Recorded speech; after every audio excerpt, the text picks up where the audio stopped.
Pushing boundaries, defining oneself, understanding culture and expectations is part of the developmental journey. And so risk-taking becomes very formative.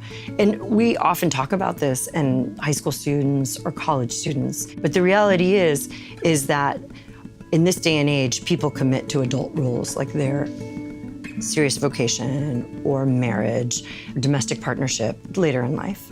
And there's a lot more experimentation going on. I argue that people could experiment with dangerous substances, breaking the law, or they could experiment by going overseas and having really formative mission experiences.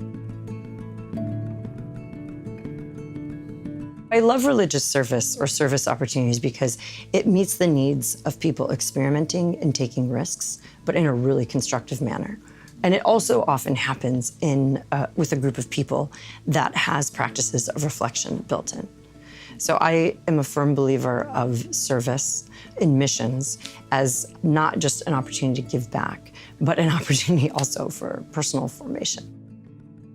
If I were drawing the spiritual exemplars findings, I talk about transcendence, fidelity, and action or contribution. I also experienced that these exemplars did not always start with transcendence. Sometimes they started with that practice or the contribution. Sometimes they were doing service and had a profound experience of other that then catapulted them on this journey of seeking something bigger than themselves or understanding why kids who look just like me, who have the same needs as I do, I just have more iPods back then when we were doing this research, that there is something more. So I think praxis is so important.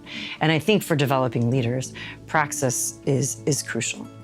I think sometimes our society gets stuck in perpetual preparation, that we always feel like we have to do something else to get more prepared. And in these days where grad school is common, where jobs are sometimes hard to find, that we keep preparing ourselves. But that is often in the action, in the doing, that we discover what God is calling us to.